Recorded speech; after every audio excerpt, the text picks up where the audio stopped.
અને મિત્રો એક વાત યાદ રાખો કે આક્રોશમાં જેટલો નિર્ણય આક્રોશમાં કરશો ને એનું પરિણામ આ બધા વચ્ચે તો બરોબર છે, પણ બધું સમજ્યા જેવું પરિણામ આવે ને એટલે બહુ શિસ્તમાં રહીએ અને આપણી બહુ ભાષા સંયમથી વાપરીએ એટલે ખૂબ. નમસ્કાર, જય સિયારામ.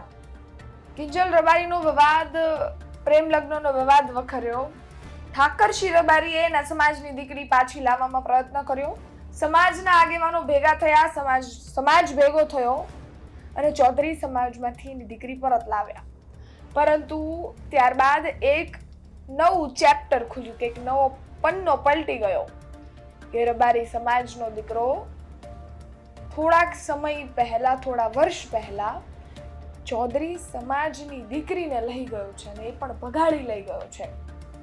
અને ચૌધરી સમાજના વાવ થરાદના માતા પિતાએ હાથ જોડી રડતા ફેસબુક પર વિડીયો પોસ્ટ કરી દીધો, સોશિયલ મીડિયા પર વિડીયો પોસ્ટ કરી દીધો અને ત્યાંથી આ તરત જ બધું એટલું સળગવા લાગ્યું કે ચૌધરી સમાજનું આજે બનાસકાંઠાના વાવ થરાદના ખૂબ મોટા કહેવાય કે સંખ્યા સાથે, ખૂબ મોટી સંખ્યાના લોકો સાથે ચૌધરી સમાજનું સંમેલનનું આયોજન થઈ ગયું.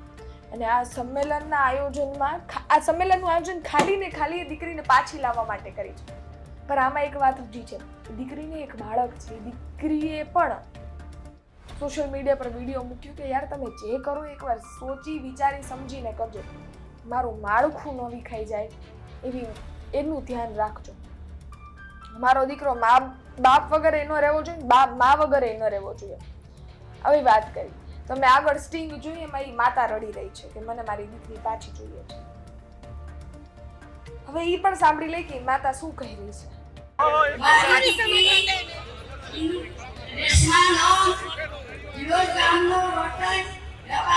મારી છોકરીને 11 બુધવારના દિવસે બપોરે 2 વાગે લઈ ગયેલ છે.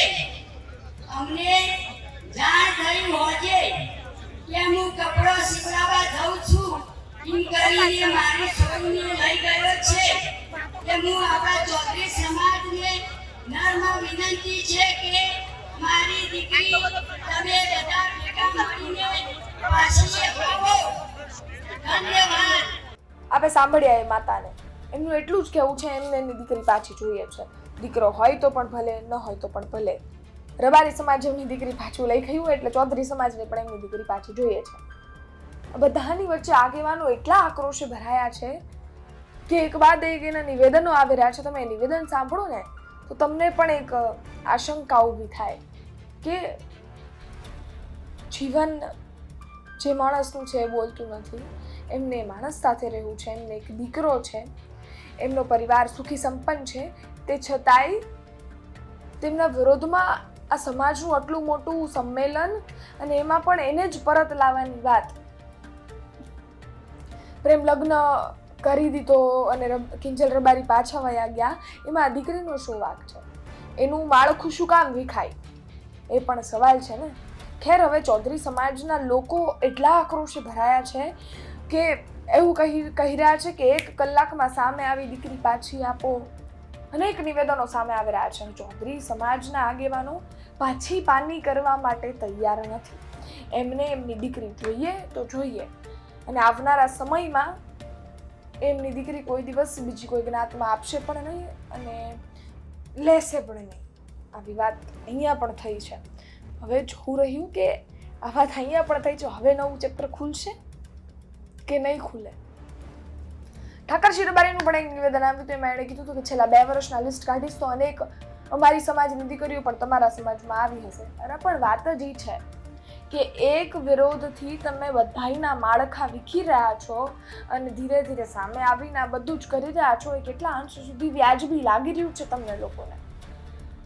તમે પણ કરી રહ્યા છો, સમાજના આગેવાનો સાથે છે.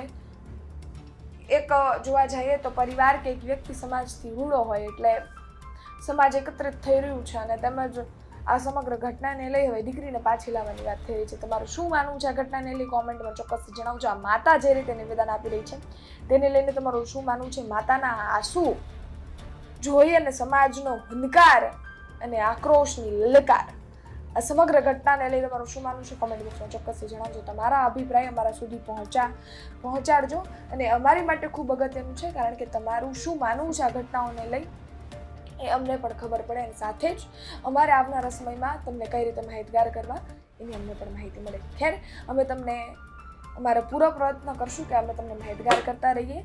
બાકી યુટ્યુબ પર જોઈ રહ્યા છો તો સબસ્ક્રાઇબ કરી દેજો, ફેસબુક ઇન્સ્ટાગ્રામ પર જોઈ રહ્યા છો તો ફોલો કરજો. ફરી એકવાર મળીશું નવી માહિતી સાથે, તમને માહિતગાર કરવાનો પ્રયત્ન ફરી એકવાર કરીશું. ધન્યવાદ. જય હિન્દ, જય ભારત.